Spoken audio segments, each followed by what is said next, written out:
Hello दोस्तों, मैं प्रधान प्रजापति आप सभी का अपने YouTube channel increase mathematics classes पे आप सभी का स्वागत करता हूं। जैसा कि दोस्तों अपने 12th क्लास के अंदर समाकलन वाला चैप्टर चल रहा था, सातवें चैप्टर में हम लोगों ने 7.4 तक कंप्लीट कर लिया है। आज हम लोग 7.5 के कुछ एग्जाम्पल, ये फॉर्मूलाज वगैरह और एग्जाम्पल्स देखेंगे। अब जो आगे आज हम लोग 7. किसके अंदर 5 के अंदर जो चैप्टर पढ़ रहे हैं, मैंने आप लोगों को 3 विधियां बताई थी समाकलन ज्ञात करने की। कौन कौन सी थी? एक तो प्रतिस्थापन विधि, एक आंशिक समाकलन विधि। तो उन विधियों में से हम लोग आज पढ़ेंगे समाकलन में आंशिक समाकलन विधि। ये हो जाएगा अपना क्लास 12th।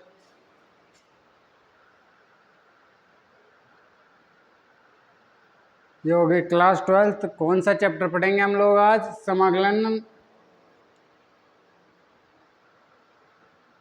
समाकलन में कौन सा?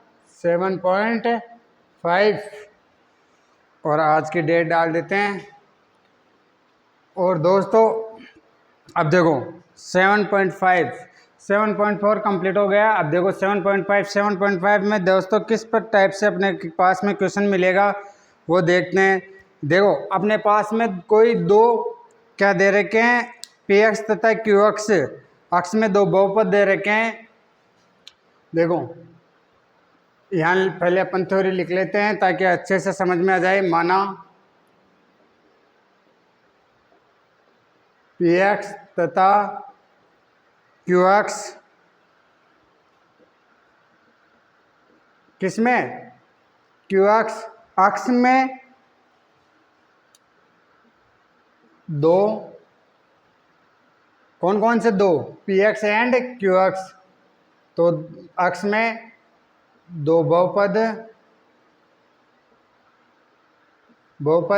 है, यानी कि पॉलिनोमियल है। अब जो अपने पास में पी एक्स तथा क्यू एक्स दो बहुपद दे रखे हैं ना, जहाँ पे पी एक्स की घात क्या है? क्यू एक्स की घात से कम है। जहाँ क्या बोल रहा है ये? पी एक्स की घात यानी जो पी एक्स की पावर दे रखे हैं ना, वो किससे कम होनी चाहिए? क्यू एक्स से कम होनी चाहिए। क्यू एक्स से कम है।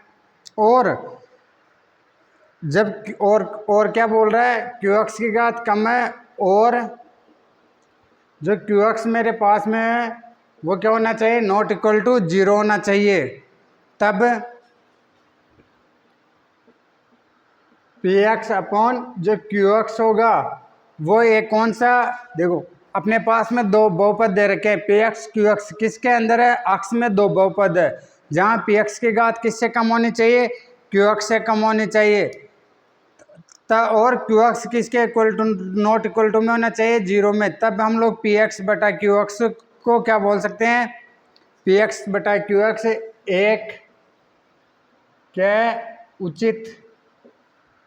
एक उचित परिमेय फलन कहलाता है।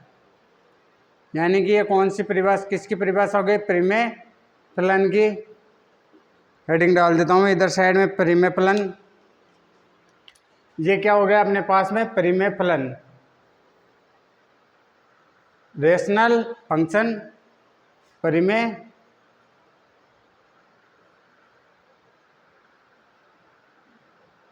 Rational function. अब देखो दोस्तों, हम लोग उचित जो परिमेय फलन है उसे कैसे करेंगे? अपने पास में कोई दो बहुपद दिए होंगे, कौन कौन से? पी एक्स तथा क्यू एक्स। और परिमेय वाली संख्या कौन सी होती है अपने पास में? जो p बटा q के रूप में होती है और q नॉट इक्वल टू 0 होता है। सेम वही प्रोसेस यहाँ पे अपने पास में दो, लेकिन वहाँ पे तो क्या है? कोई संख्या ही दी रहती है अपने पास में परिमेय संख्या में। तो और यहाँ पे परिमेय फलन दे रखा है, तो इसमें क्या बोल रहा है? पी एक्स बटा क्यू एक्स, यानी कि पी एक्स बटा क्यू एक्स वही परिमेय संख्या के बराबर, यानी कि लेकिन ये किस में दे रखा है अपने को? बहुपद में, अर्थात तो उसके पॉलिनोमियल में दे रखा है। किसके पॉलिनोमियल में? अक्ष के में। तो अक्ष में दो बहुपद है जहाँ पी एक्स की घात किससे कम होनी चाहिए? क्यू एक्स से। यानी कि जो नीचे की वाली पावर है वो बड़ी होनी चाहिए, किससे?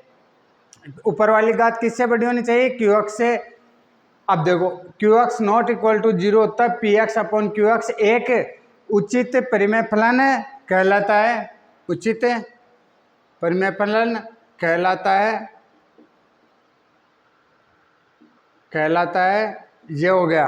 अब देखो सेकंड क्या है, विषम परिमेय फलन। विषम परिमेय फलन, विषम परिमेय फलन किसे बोलेंगे दोस्तों, जस्ट इसका उल्टा कर लेंगे। अपने पास में वही कोई दो बहुपद दे रखे हैं, लेकिन यहाँ पे क्या है, जो पी एक्स की घात है क्यू एक्स की घात से अधिक हो जाएगी। यहाँ पी एक्स की घात क्यू एक्स से क्या हो जाएगी, ज़्यादा, क्यू एक्स से अधिक हो, और वही q x not equal to 0 हो तथा q x not equal to 0 होना चाहिए। तो इस प्रकार के फलन को अपन क्या बोलेंगे हम लोग, यहाँ पे इसे को विषम परिमेय फलन कहते हैं। विषम परिमेय फलन कहते हैं। ये दो फलन हो रहे हैं अपने पास में, कौन कौन से, उचित परिमेय फलन और विषम परिमेय फलन। अब देखो जो अपने पास में आगे देखते हैं। अब आगे देखो, इस प्रकार की फॉर्म में अगर अपने पास में कोई समाकलन दिया होगा पी एक्स में तथा क्यू एक्स के अंदर, बहुपदों के अंदर, तो उसका समाकलन किस प्रकार से हम लोग करेंगे। देखो इसे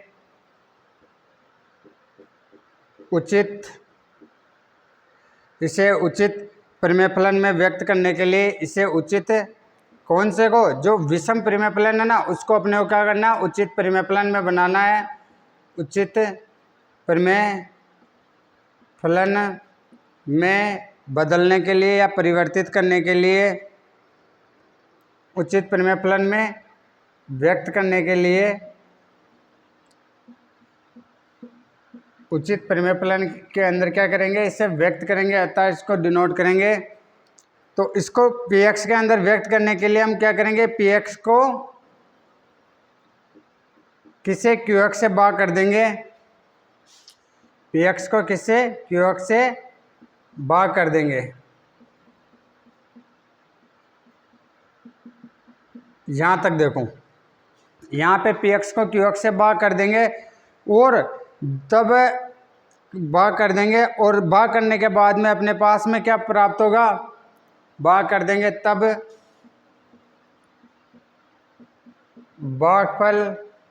भागफल कौन सा, एक पद ले लेते हैं, बहुपद टी एक्स।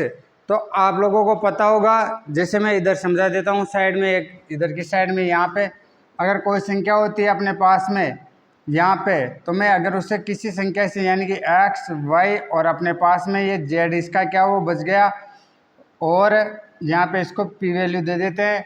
तो मैं अगर इसको क्या है कि जो भाजकता का नियम था अपने यूक्लिड विभाजन प्रमेय, वहाँ से मैं इसे किस रूप में लिख सकता हूँ, जो पी है उसे तो ऐड कर देते हैं प्लस, और जो शेषफल है उसे ऊपर करके उसमें जिसका भाग दे रहे इस रूप में लिखते हैं। तो यहाँ पे अपने पास में भागफल क्या आ रहा है, टी एक्स।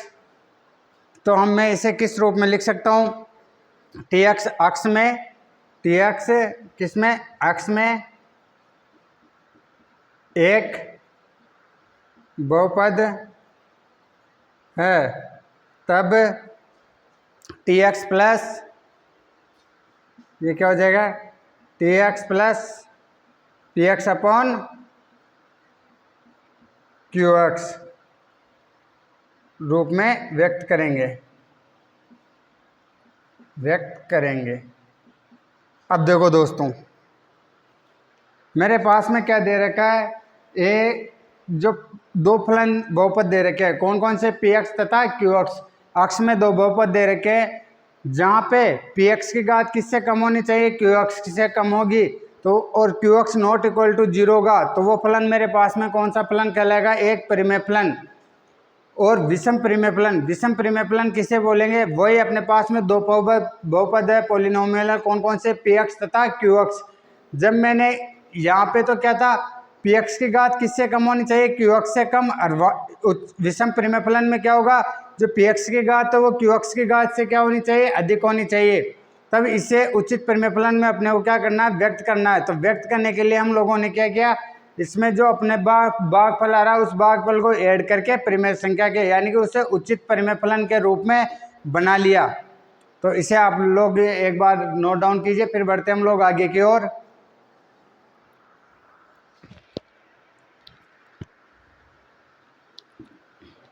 हाँ तो दोस्तों, आप लोगों ने इसका स्क्रीनशॉट ले लिया होगा। अब देखो, ये तो हो गया अपने पास में परिमेय फलन और विषम परिमेय फलन, यानी कि उचित परिमेय फलन और विषम परिमेय फलन, ये दो प्रकार के फलन देख लिए। अब क्या है कि ये परिमेय फलन तो मैंने केवल आपको क्या बेसिक जानकारी दी है। अब देखना, अब अपने पास में जिस टाइप का क्वेश्चन आएगा ना, उस टाइप का एक फलन बनाते हैं। तो हम लोग इस प्रकार के फलनों का क्या समाकलन कैसे करेंगे। देखो, परिमेय फलन क्या आ गया अपने पास में, P x upon Q X J D X. इस टाइप का अपने पास में एक समाकलन दिया होगा, उसका अपने को क्या करना है, और क्यू एक्स के अपने को क्या करना है, यहाँ समाकलन करने के लिए क्या करना पड़ेगा, क्यू एक्स के गुणनखंड करेंगे। क्यू एक्स के गुणनखंड फैक्टर करेंगे, गुणनखंड करेंगे। अब देखो दोस्तों, यहाँ पे गुणनखंड करेंगे। अब हम लोग बढ़ते हैं आगे क्वेश्चन पे, तो इसे भी नोट डाउन कर लो, फिर बढ़ेंगे हम लोग एग्जाम्पल की ओर, फॉर्मूलाज की ओर। तो इसे नोट डाउन कर लो एक बार। चलो दोस्तों, मैं एक बार आपको क्या है कि जो अभी हम लोगों ने लिखा ना, इंग्लिश मीडियम वाले बच्चों के लिए एक बार इंग्लिश में बोल देते हैं उन सब चीज़ों को। तो देखो, जो अपने क्या दे रखा है, दो पॉलिनोमियल दे रखे हैं, कौन कौन से, पी एक्स तथा क्यू एक्स। जहाँ पे एक में तो क्या दे रखा है, जो पी एक्स है ना, उसकी पावर किससे, क्यू एक्स से लेस देन होनी चाहिए, और क्यू एक्स क्या होना चाहिए, नॉट इक्वल टू में होना चाहिए। तब जो पी एक्स की डिग्री है ना, पी एक्स की degree is less than degree of q x हो जाएगा।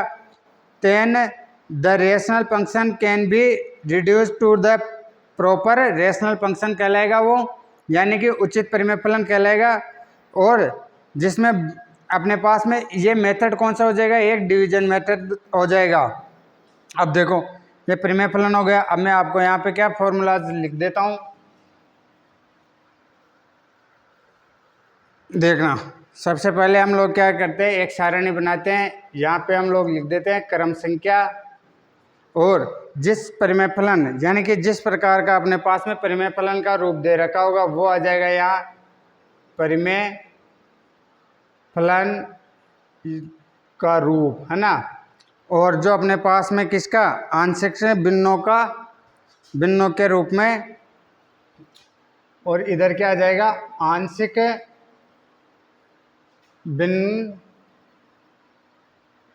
भिन्नों का रूप।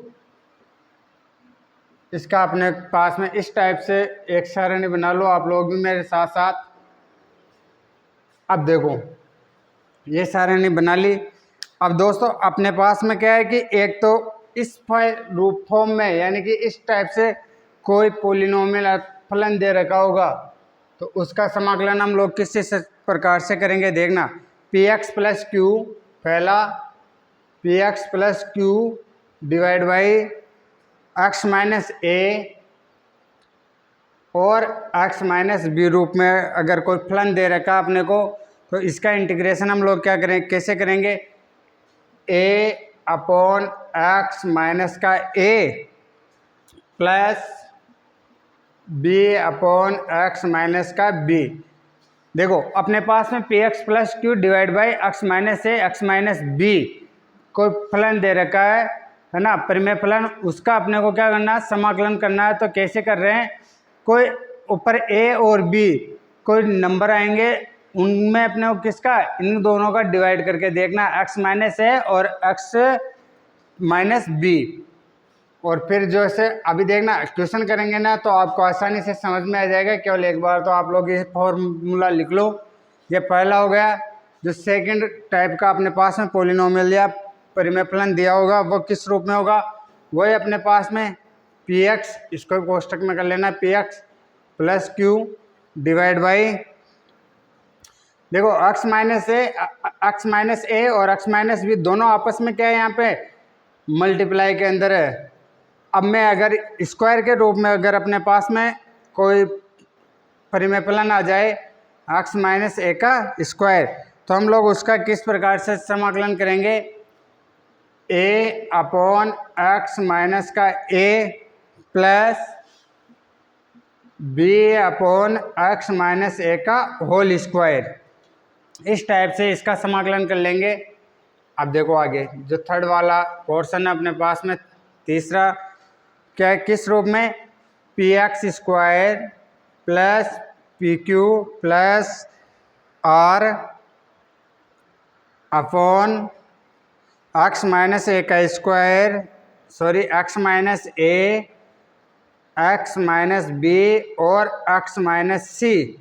इस फॉर्म में अगर अपने को कोई इंटीग्रेशन दे रखा है तो इसका इंटीग्रेशन दोस्तों हम लोग किस प्रकार करेंगे, a upon x minus A plus B upon x minus B plus C upon x minus C, मतलब इनका तीनों को गुणनखंडों के रूप में कर लिया।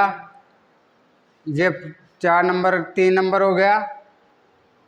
अब चौथा देखते हैं, 4 नंबर में दोस्तों किस टाइप का होगा, अपने पास में कोई द्विघात समीकरण के रूप में ऊपर मिल जाए q x plus are divide by, अब देखो यहाँ पे अलग, यहाँ पे देखो एक्स माइनस है, यहाँ पे स्क्वायर आ गया, यहाँ पे फिर स्क्वायर हट गया, और इनकी घात देख लो, यहाँ पे एक्स को एक्स के साथ में मल्टीप्लाई करेंगे ना तो एक्स स्क्वायर आएगा, लेकिन इससे पी एक्स से क्या होना चाहिए, पी एक्स की घात क्यू एक्स से कम होनी चाहिए। तो यहाँ पे क्या हो गया, p x square plus Q x plus r, तब इस पर नीचे क्या दे रखा, एक्स माइनस ए का स्क्वायर और एक्स माइनस बी। इस प्रकार के फलनों का समाकलन हम लोग किस हिसाब से करेंगे, तो a upon x minus A,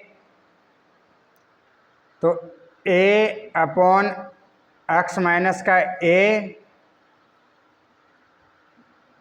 x minus का a plus b upon x minus A का square, b upon x minus A का square plus c upon x minus v। ये 4 हो गए। एक और बचा है, उसको क्या है कि हम लोग आगे देखते हैं। यहाँ पे अभी क्या है कि दिखेगा नहीं आप लोगों को। देखो दोस्तों, अपने पास में क्या दे रखा है, एक परिमेय फलन को रूप में परिवर्तित करना है। किस रूप में परिवर्तित करेंगे हम लोग, आंशिक बिंदु के रूप में। अब देखो p x plus Q divide by x minus A x minus b, इस फॉर्म में अगर अपने को कोई इंटीग्रेशन दे रखा है उसे हम लोग किस हिसाब से करेंगे, a upon x minus A plus B upon x minus B. और इस फॉर्म में पी एक्स प्लस क्यू, देखो वहाँ पे तो पावर क्या है कि आपस में मल्टीप्लाई हो रखी है, एक्स माइनस ए एक्स माइनस बी। यहाँ पे a की बहुपद का क्या स्क्वायर कर रखा है, एक्स माइनस ए का स्क्वायर। तो यहाँ पे कैसे करेंगे, a upon x minus A plus B upon x minus A का स्क्वायर। तो तीसरा नंबर अपने पास में परिमेय फलन दे रखा है, P x square plus P Q plus are divide by x minus का ए, एक्स माइनस का बी और एक्स माइनस का सी। तो अपने को क्या करना है, A upon x minus A plus B upon x minus B plus C upon x minus C. और फिर चौथा P x square plus Q x plus are divide by x minus A का स्क्वायर एक्स माइनस बी। पहले जिसका square दे रखा है A divide by x minus A plus B upon x minus A का स्क्वायर। ये देखो यहाँ पे भी ऐसा ही कर रहे थे ना, तो सेम ये दो चीज़ें तो आ जाएगी, और plus C upon x minus B. तो दोस्तों आप लोग इसका स्क्रीनशॉट लो, फिर बढ़ते हैं हम लोग 5वें की ओर।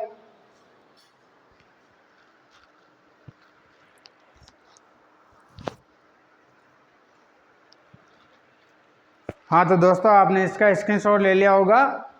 अब बढ़ते हैं 5वें फॉर्मूले की ओर। पांचवा यहाँ लिख देता हूँ मैं ऊपर वाले खंड में। अब देखो जो पांचवा है, पांचवा क्या बोल रहा है दोस्तों, वही अपने पास में P x square plus Q x plus r, p x square plus Q x, p x square plus Q x plus are divide by क्या दे रखा है, एक्स माइनस ए, एक्स माइनस ए और एक्स स्क्वायर, और इसके साथ में क्या दे रखी है, एक द्विघात समीकरण, यानी कि X square plus B X plus C के रूप में एक द्विघात समीकरण दे रखी है। इसका हम लोग किस हिसाब से करेंगे, वही ए अपॉन एक्स माइनस ए प्लस बी अपॉन, ये द्विघात समीकरण आ जाएगी यहाँ, और द्विघात समीकरण वाला मैंने आपको पहले सिखा दिया है समाकलन किस हिसाब से किया जाता है। तो दोस्तों देखो चार तो ये हो गए, पांचवा क्या है, P x square plus Q x plus are divide by x minus A upon X square plus B X plus C के रूप में कोई परिमेय फलन दे रखा है। इस प्रकार के फलन का हम लोग किस प्रकार से इंटीग्रेशन करेंगे, देखो कुछ नहीं किया, नीचे वाले पद को देखना अपने पास में, एक्स माइनस ए और x square plus B x, ये वाला पद एक हो गया, ये वाला पद एक हो गया, ये टर्म। तो देखो A upon x minus A plus B upon X square plus B X plus C. तो दोस्तों ये पांचवा भी नोट डाउन कर लो, फिर बढ़ते हैं हम लोग एग्जाम्पल्स की ओर।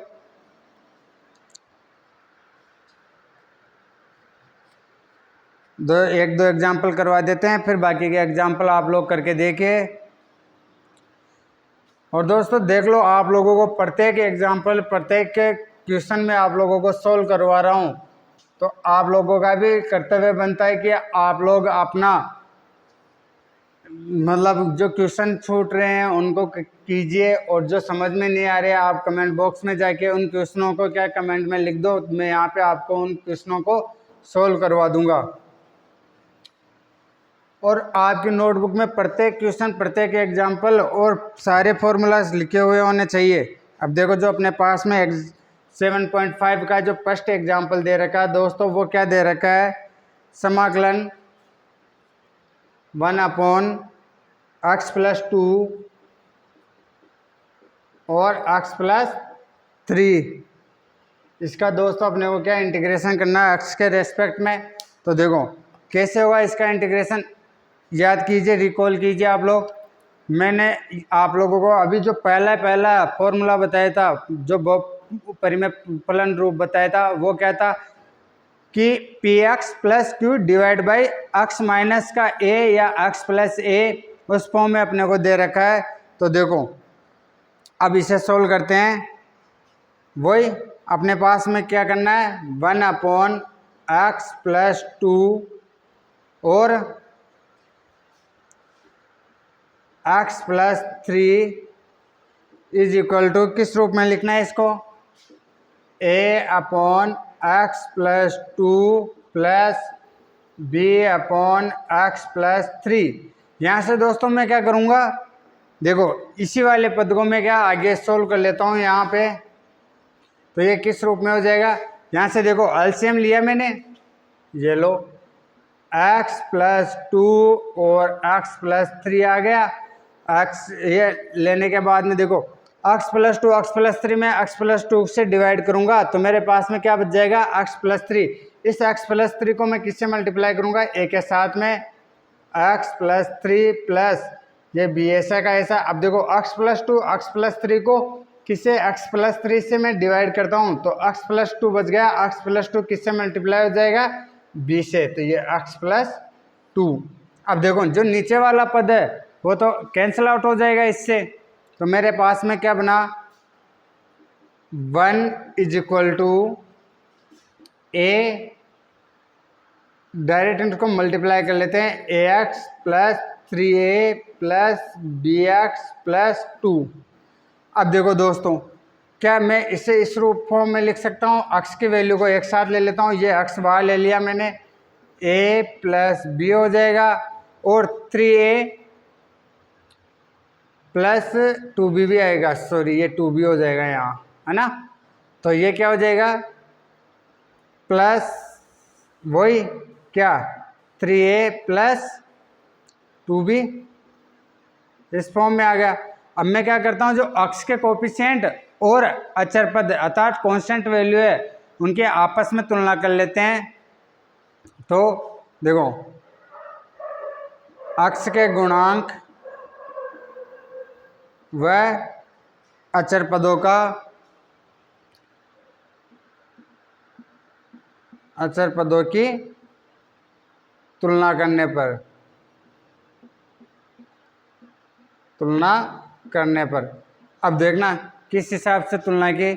देखो एक वाला पार्ट अपने बाएं हाथ में कोई सा नहीं है, तो मैं क्या करता हूँ यहाँ से अक्ष के गुणांक का तो क्या आ जाएगा, यानी कि a plus b is equal to 0 और 3a plus 2b is equal to 1 दिया गया। अब देखो दोस्तों यहाँ से क्या आ गया मेरे पास में a is equal to B आ गया। अब मैं यहाँ से एक वैल्यू को यहाँ उठा लेता हूँ, या तो a रख लेता हूँ या b को रख लेता हूँ। तो मैंने यहाँ से क्या किया, इसको चेंज किया, तो मेरे पास में क्या बन गया ये। अब देखो यहाँ से मैंने इसको चेंज किया, तो चेंज करने के बाद में मेरे पास में ये 2a प्लस 3b बन गया। यहाँ से किया तो क्या बन जाएगा, a की वैल्यू अगर मैं यहाँ रखता हूँ तो ये क्या हो जाएगा 3a plus 2b is equal to 5b। अब यहाँ से दोस्तों मेरे पास में क्या इसकी a की और b की वैल्यू क्या प्राप्त हो जाएगी, a इक्वल टू 1 और b इक्वल टू भी 1 प्राप्त हो जाएगा। अब जब मेरे पास में a इक्वल टू 1 और b इक्वल टू 1 प्राप्त हुआ दोस्तों, तब देखना। अब चलो यहाँ तक तो आप मैं एक बार फिर से समझा देता हूँ यहाँ तक, फिर क्या करते हैं हम लोग आगे बढ़ते हैं। देखो अपने पास में जो पॉलिनोमियल दे रखा है उसका इंटीग्रेशन करना है, किस रूप में 1/x प्लस 2 x प्लस 3 दिया गया है। अब हम लोगों ने जो पहला फॉर्मूला देखा था 1/x माइनस ए और x माइनस बी, तो उसको किस रूप में तोड़ रहे थे, a/x माइनस का a प्लस b/x माइनस का b। तो यहाँ से सेम वैसी प्रोसेस कर ली, a/x plus 2 plus b/x plus 3। मैंने यहाँ से क्या किया, एलसीएम लिया x प्लस 2 x प्लस 3।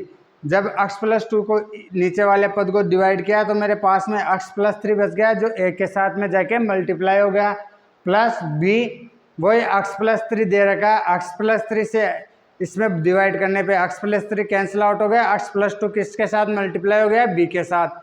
और फिर मैंने यहाँ पे क्या किया, इसको डायरेक्ट गुणा कर लिया, वो 1 आ गया, नीचे वाला पद कैंसिल आउट हो जाएगा, x प्लस 2 और x प्लस 3 से कैंसिल आउट हो जाएगा, ऊपर वाला पद बचा अपने पास में उधर। तो 1 इज इक्वल टू इसको x के साथ मल्टीप्लाई किया, ax प्लस a को 3 के साथ मल्टीप्लाई किया, 3a प्लस b को x के साथ मल्टीप्लाई किया, bx प्लस b को 2 के साथ मल्टीप्लाई किया, 2b।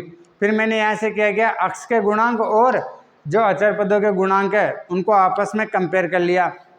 कंपेयर करने के बाद क्या बना मेरे पास में, जो a प्लस बी तो बना वो 0 के इक्वल टू में आया था, और 3a प्लस 2b किसके इक्वल टू में आया है मेरे पास में 1 के इक्वल टू में। अब देखो फिर यहाँ पे अगर a रखूँगा मैं तो वो क्या हो जाएगा 3b प्लस 2b, तो वो 5 हो जाएगा। वहाँ से फिर मेरे पास में a की और b की वैल्यू क्या प्राप्त हो जाएगी 1। तो दोस्तों नोट डाउन करो, इसका स्क्रीनशॉट ले लो, फिर बढ़ते हैं हम लोग आगे।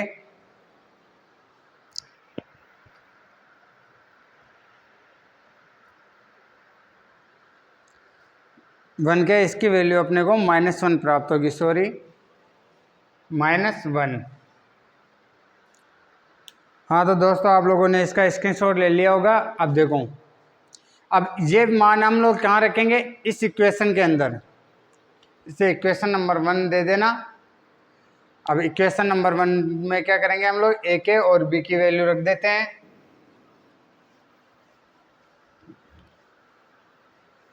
देखो तो वैल्यू रखी हम लोगों ने इक्वेशन नंबर 1 में, तो क्या हो गया मेरे पास में 1/x प्लस 2 समाकलन, ये तो हो जाएगा dx माइनस, ठीक है, प्लस या माइनस ही ले लेते हैं, साथ में कर लेते हैं। एक काम करते हैं, ऐसे तो आप लोग फिर कन्फ्यूजन में हो जाओगे, पहले इसको वैसे लिख लेते हैं। a की वैल्यू 1, ये x प्लस 2 हो जाएगा, और ये माइनस ये 1/x प्लस 3 हो जाएगा, अब इस पूरे पद का मेरे को क्या करना है, समाकलन करना है dx। अब मैं क्या पहले तो इनको अलग अलग कर लेता हूँ यहाँ पे, तो अलग अलग किया तो integration 1/x+2 dx minus integration 1/x+3 ये हो जाएगा dx। अब देखो दोस्तों ये x+3 dx बच गया। अब ये वाला समाकलन मैंने आप लोगों को पहले बता दिया, इसका समाकलन अपने पास में क्या हो जाएगा, log x+2 माइनस log, ये क्या है मापांक के रूप में आएगा, x+2 minus log x+3 plus c।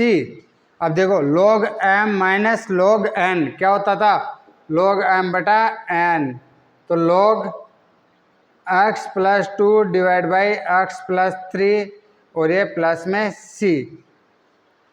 ये इसके अपने पास में क्या निकल के आ गया इसका आंसर। अब देखो दोस्तों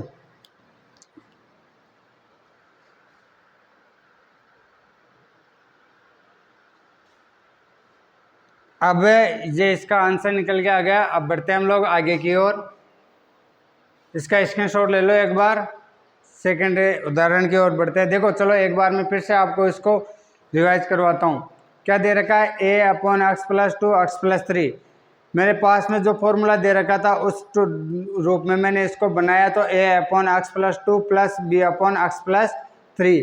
फिर मैंने क्या है कि एलसीएम लिया, तो ऊपर वाला पद में तो क्या बन गया, a bracket x+3 plus b/x+2 divide by x+2 x+3। इधर वाले पद से भी x+2 x+3 कैंसिल आउट हो जाएगा और उधर भी x+2 वो ऊपर गुणा करेंगे तो क्या बन जाएगा, वो एक तो बनेगा x कॉमन ले लेंगे तो a plus b is equal to 0 और उधर 2a plus 3b is equal to 1। फिर a की और b की वैल्यू निकाल लेंगे। अब देखो ये कंप्लीट हो गया है। अब हम लोग बढ़ते हैं सेकंड एग्जाम्पल की ओर। देखो सेकंड एग्जाम्पल क्या है दोस्तों अपने पास में, और बाकी के जो एग्जाम्पल है आप लोगों को करने हैं 3x minus 2 upon x plus 1 का होल स्क्वायर और इधर x प्लस 3, इसका अपने को क्या करना है, इंटीग्रेशन करना है।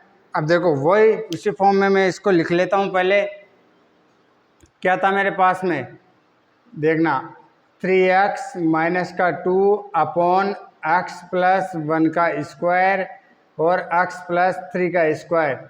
ये किस रूप में मैं इसको लिख सकता हूँ दोस्तों, देखो a अपॉन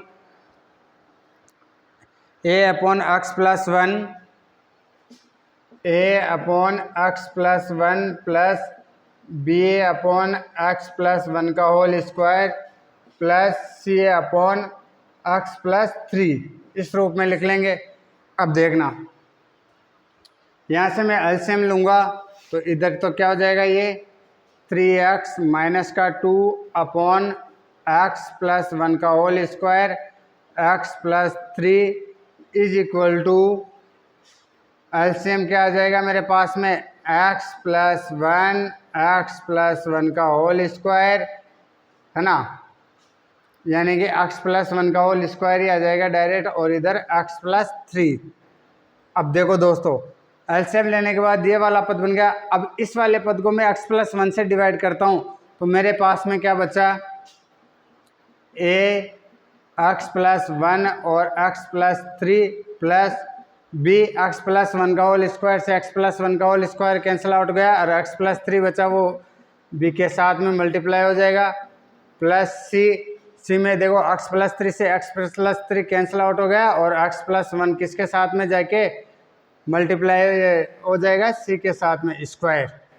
अब देखो दोस्तों ये नीचे वाला पद तो ये कैंसिल आउट हो जाएगा। अब क्या बना, 3x माइनस का 2 इज इक्वल टू, यहाँ से देखो a ब्रैकेट इसको अंदर मल्टीप्लाई किया मैंने तो x स्क्वायर, देखो x स्क्वायर x और इसके साथ क्या तो क्या बन जाएगा, ये 4x और 1 को क्या तो ये +3। अब देखो, और b में क्या बन जाएगा मेरे पास में, bx + 3b + c में क्या हो जाएगा, वही द्विघात समीकरण है, खोल लेते हैं इसको। x² + b यानी कि x², और b में क्या आ जाएगा, x + 1।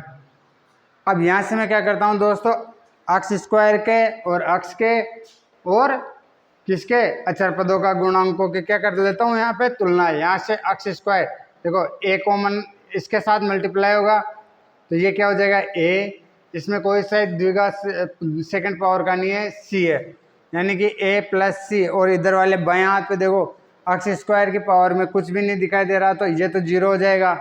फिर मैं देखता हूँ x की पावर में, यहाँ से देखो 4a बन जाएगा, एक 4a, और x में ये रहा bx ओनली 4 यानी कि b, तो क्या बन गए 4a + b और यहाँ से +c के इक्वल टू में 3। और अचर पद कौन कौन से बने मेरे पास में, 3a + 3b + c = -2।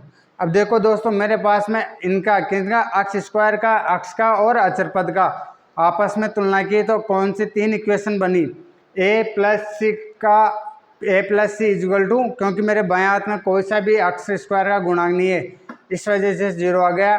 फिर 4a + b + c = 3। क्यों, क्योंकि देखो a को 4 के साथ मल्टीप्लाई किया, तो ये x का गुणांक यहाँ से b आ गया और यहाँ से c आ गया, इस वजह से यहाँ पे 4a + b + c का गुणांक उधर क्या दे रखा, x का गुणांक 3, और 3a अचर पदों का किया, तो a 3 के साथ मल्टीप्लाई हो गया, ये 3b अचर पद ये रहा, एक इस c को इसके साथ 1 के साथ मल्टीप्लाई करेंगे तो c आ जाएगा। फिर इन तीनों को आपस में ऐड कर दिया, वो किसके इक्वल टू में, अचर पद में, उधर x के गुणांक में क्या आ रहा है 3, और ये अचर पद हो गए। अब इन तीनों को हम लोगों ने क्या, जब सोल्व करेंगे तो मैं डायरेक्ट इनकी वैल्यू लिख देता हूँ, a की और b की और c की। अब देखो दोस्तों, यहाँ से अपने पास में a b c की वैल्यू क्या मिलती है अपने को, 4a + b + c, ठीक है, तीनों तीनों इक्वेशन सही है अपने पास में। अब इनको हम लोग जब सोल्व करते हैं तो मेरे पास में a = तो 11/4 आता है, और b = मेरे पास में कितना आ रहा है, -5/2 और c = -11/4। अब देखो दोस्तों, मैं एक बार फिर से यहाँ तक समझाने का प्रयास करता हूँ, फिर हम लोग बढ़ेंगे आगे। देखो मेरे पास 3x - 2 / x + 1 का होल स्क्वायर x + 3 दे रखा था। ये फॉर्मूला मैंने आपको सेकंड वाला बताया था, है ना। तो उसमें क्या दे रखा था अपने पास में, अगर डिवाइड के अंदर स्क्वायर और एक घात की कोई बहुपद दे रखा, उसे किस रूप में कर लेंगे हम लोग, a/x + 1 + b/x + 1 का होल स्क्वायर प्लस c/x + 3। फिर मैंने एलसीएम लिया, एलसीएम लेने के बाद में इनसे देखो डिवाइड किया, तो a के साथ में क्या मल्टीप्लाई हो जाएगा, x + 1, और x + 3, b के साथ में क्या मल्टीप्लाई हो जाएगा, ओनली फॉर x + 3, और c के साथ में क्या मल्टीप्लाई हो जाएगा, x + 1 का होल स्क्वायर। फिर मैंने इसको द्विघात समीकरण को खोल लिया, इनको अंदर मल्टीप्लाई कर लिया, और मल्टीप्लाई करने के बाद मैंने x के गुणांकों की, यानी कि x² के गुणांक, x के गुणांक और अचर पदों के गुणांकों का क्या कर लिया, तुलना कर ली, और ये 3 इक्वेशन मेरे पास में बनी। इन तीनों इक्वेशन को जब आप लोग सोल्व करोगे, यानी कि यहाँ से तो मैं a = c कहीं पे रखूँगा तो मेरे पास में आ जाएगा।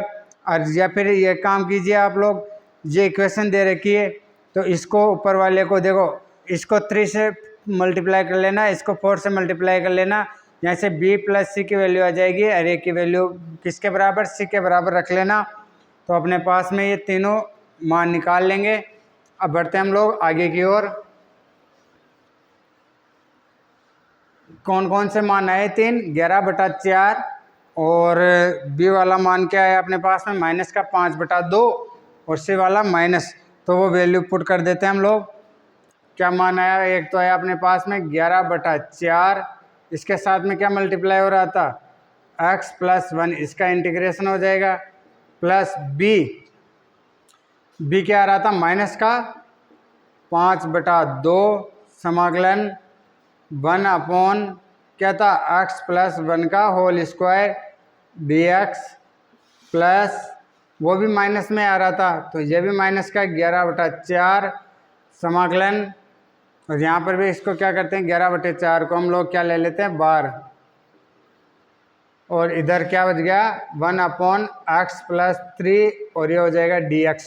अब देखो दोस्तों ये समाकलन मैंने सिखा दिया आप लोगों को, इसका तो क्या हो जाएगा 11/4 log x+1, और इसका देखो माइनस का 5/2, ऐसा का ऐसा x+1 की को मैं t मान लेता हूँ, ये ऊपर चला जाएगा, ऊपर जाने के बाद में किस रूप में हो जाएगा देखो, यानी कि x+1 क्या ऊपर चला गया तो माइनस का हो जाएगा, इसको x की पावर n से करेंगे तो प्लस का 1 ऐड हो जाएगा, वो माइनस का 2 प्लस का 1 ऊपर वाली पावर में, तो क्या बन जाएगा x+1 का -1 हो जाएगा अपॉन -1। इस -1 की वजह से ये तो क्या हो जाएगा यहाँ पे प्लस, और ये पावर नीचे आ जाएगी, तो क्या बन जाएगा अपने पास में x+1, ये समाकलन हो जाएगा इसका। अब देखो माइनस का 11/4 log क्या दे रखा है x+3, इसका समाकलन हो जाएगा, और इसका क्या हो जाएगा c। अब देखो ये log m हो गया और ये log n हो गया, log m माइनस n क्या होता है log m/n, तो ये क्या हो जाएगा log, और दोनों में से क्या कॉमन आ रहा है 11/4 log x+1 divide by x+3 plus 5/2 x+1 plus c। दोस्तों ये इसका रिजल्ट आ गया निकल के अपने पास में। देखो मेरे पास में क्या दे रखा था वो, फिर मेरे पास में a b और c की वैल्यू आई, मैंने a b c की वैल्यू उस समीकरण 1 के अंदर रखी, फिर इसका समाकलन किया, इसका तो log x+1, इसका क्या हो जाएगा x+1, इसको t मानूंगा तो t मानने पर x+1 को t माना, x का क्या हो जाएगा dx = dt, तो dt/t², की पावर माइनस ऊपर चली जाएगी, तो वहाँ से क्या हो जाएगा ये माइनस का 1/t, आंसर निकल जाएगा, t की वैल्यू रखेंगे x+1, और उस माइनस की वजह से ये क्या हो जाएगा यहाँ पे पॉजिटिव, माइनस का 11/4 और x+3 का log x+3 प्लस c, और log m minus log n क्या होता है log m minus log n log m/n होता है। वो फॉर्मूला यूज कर लिया और अपने पास में ये इसका रिजल्ट निकल के आ गया। तो दोस्तों आज की क्लास को हम लोग यही विराम देते हैं, और बाकी के एग्जाम्पल्स 2-3 एग्जाम्पल्स और बचे हैं, वो एग्जाम्पल्स आप लोगों को करके देखने हैं सेम, और कुछ ही नहीं करना अपने को, ओनली फॉर a+b+c की वैल्यू निकालनी है। abc की वैल्यू आने के बाद इक्वेशन नंबर उस फॉर्मूले में पुट करना है और उसका इंटीग्रेशन करना, बस इतना ही करना और बाकी कुछ भी नहीं है।